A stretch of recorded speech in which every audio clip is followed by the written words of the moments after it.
સમાચારમાં આગળ વાત કરીએ તો અમદાવાદ ખાતેથી સમાચાર સામે આવી રહ્યા છે। અમદાવાદના ચાંદખેડા વિસ્તારમાં જે બાળકીનું મોત થયું હતું તેને મામલે ચોંકાવનારો ખુલાસો થયો છે। તો ચાંદખેડામાં બાળકીના મોતને મામલે મોટો ખુલાસો થયો છે। અમદાવાદની આ સમગ્ર ઘટના હતી।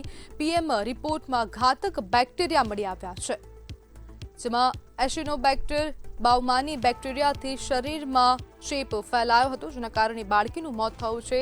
સેપ્ટિસેમિયાના કારણે અંગો પર ગંભીર અસરો થઈ હતી, જેમાં શ્વાસ લેવામાં તકલીફ પડતા બાળકીનું મોત થયું છે। આપણી સાથે સંવાદદાતા રવિ ભાવસાર ફોન લાઈનથી જોડાઈ ગયા છે। જી રવિ, ચાંદખેડામાં જે બાળકીનું મોત થયું હતું તેને મામલે ખુલાસો થયો છે, શું છે વધુ માહિતી?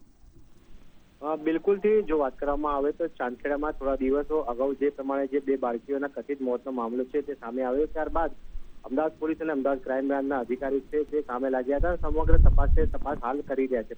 જો વાત કરવામાં આવે તો હાલમાં તો જે પ્રમાણે જે 3 વર્ષે બાળકીનો પોસ્ટમોર્ટમ રિપોર્ટ છે તે સામે આવ્યો છે। રિપોર્ટમાં એવું જાણવા મળ્યું છે કે એસિનોબેક્ટર બાઉમાની નામનો જે બેક્ટેરિયા છે તે બેક્ટેરિયા બાળકીના શરીરમાંથી જે મળી આવે છે।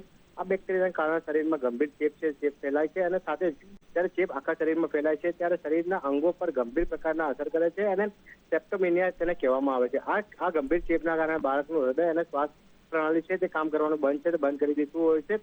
તબીબ ભાષામાં તેને કાર્ડિયો એસ્પિરેટરી ફેલિયર થયું કહી શકાય છે, અને સાથે જ તો વાત કરવામાં આવે તો ફેફસામાં પાણી અથવા તો સોજો ભરાઈ જવાની સ્થિતિ છે તે જોવા મળી છે। હાલમાં તો જે પ્રમાણે જે રિપોર્ટ જે સામે આવે છે તેને લઈને જે મૃત્યુ છે તે નિપજ્યું હોય તેવું સામે આવી રહ્યું છે, પરંતુ હાલમાં તો હજી ફોરેન્સિક રિપોર્ટ આવવાનો બાકી છે, અને ફોરેન્સિક રિપોર્ટ આવ્યા પછી જ સંપૂર્ણ જે માહિતી છે તે માહિતી સામે આવશે કે જે બાળકીનું જે મોત છે તે કયા કારણસર થયું હતું।